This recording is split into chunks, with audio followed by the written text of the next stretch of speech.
राधे राधे प्रिय भक्तजनों, आपका स्वागत है आपके अपने YouTube channel magical world of Achyut पर। आज हम इस वीडियो में सिखों के चौथे गुरु रामदास जी के भोजन की कहानी सुनेंगे। दोपहर का वक्त था। सिखों के चौथे गुरु रामदास जी गद्दी पर बैठ अपने शिष्यों और लोगों से बातें कर रहे थे।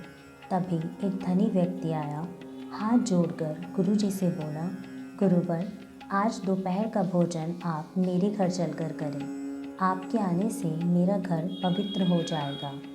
यह सुनकर वहीं बैठा एक अन्य व्यक्ति बोला, मैं तो आज सुबह से इस इंतज़ार में बैठा हूँ कि गुरुजी मेरे साथ मेरे घर चलकर खाना खाएंगे।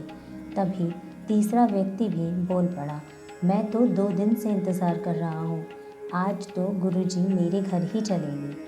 गुरुजी ने तीनों की बातें सुनकर अपनी आंखें बंद कर ली। तीनों व्यक्ति आपस में ही लड़ने लगे। तभी गुरुजी ने आंखें खोली, आज मैं जीतों के घर जाऊंगा। उस भक्तन ने मुझे कितनी बार आमंत्रित किया, पर मैं नहीं जा पा रहा था। गुरुजी ने गंभीर स्वर में कहा। सभी लोगों के चेहरे पर हैरानी के भाव आ गए। जीतों के घर?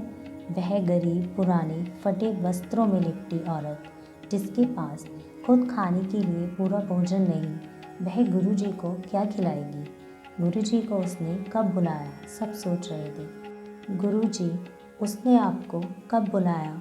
हमने तो कभी नहीं सुना। शिष्यों ने कहा, वह तो रोज़ बस मत्था टेककर चली जाती है, निमंत्रण के लिए कहना ज़रूरी नहीं होता। गुरुजी मुस्कुराकर उठ गए। गुरुजी, आप वहीं बैठकर खाना चाहते हैं तो हम आपको वही भोजन पहुंचा देंगे। नहीं, कहकर गुरु रामदास जी अकेले ही जीतों के घर चल पड़े। दरवाज़ा खटखटाया। जीतों ने दरवाज़ा खोला। सामने गुरु रामदास जी खड़े थे। जीतों की आंखें फटी की फटी रह गई। गुरुजी, मेरे घर? जीतों ने बड़े आदर और श्रद्धा से उन्हें भीतर बुलाया। चारपाई बिछाई, उस पर गुरुजी को बिठाया। उन्हें समझ नहीं आ रहा था कि वह अपने आदरणीय गुरु का स्वागत कैसे करे। जीतो, खड़ी खड़ी देखती रहोगी, खाना नहीं खिलाओगी? गुरुजी मुस्कुरा रहे थे। सुनकर जीतो को जैसे होश आया। हाँ हाँ, क्यों नहीं, जीतो खुश हो गई। गुरुजी उसके घर स्वयं खाना खाने आ गए थे। उसकी वर्षों से यही इच्छा थी, पर अपनी गरीबी देखकर कहने की हिम्मत नहीं कर पाती थी। जीतो खुशी से दौड़कर दीवार से सटे छोटे से हिस्से में बनी रसोई में आ गई, पर वहाँ आकर उसकी सारी खुशी काफुर हो गई। घर में तो आटा नहीं है, सब्जी भी नहीं, दूध, चावल, चीनी कुछ भी नहीं है। फिर खाना कैसे बनाए? जीतो पागलों की तरह एक के बाद एक डब्बे खोलने लगी। एक डब्बे में कुछ सूखे मक्का के दाने पड़े थे। जीतो की आंखों में आंसू आ गए। क्या करूं? गुरुजी मेरे घर से भूखे लौट जाए, ऐसा कैसे हो सकता है? जीतो ने कुछ सोचा और मक्का के दाने चटकी में डालकर पीस डाले। आंगन में लगे सरसों के पत्ते तोड़े, उनको उबालकर नमक मिर्च डाल दिया।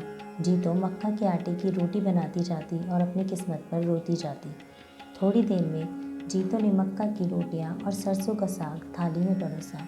थाली देखकर जीतो को अपने आप पर शर्म आ गई। अपनी गरीबी पर से रोना आ रहा था। घबराकर उसने थाली गुरुजी के आगे रख दी, लेकिन गुरुजी ने बड़े प्रेम से रोटियां खा ली।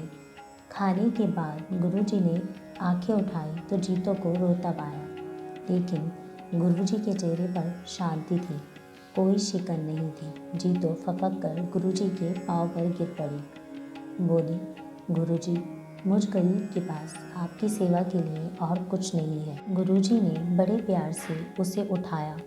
तू रोती क्यों है पगली? तेरी रोटी में जो स्वाद था वह तो बड़े बड़े धनी लोगों के व्यंजनों में मुझे नहीं मिला था।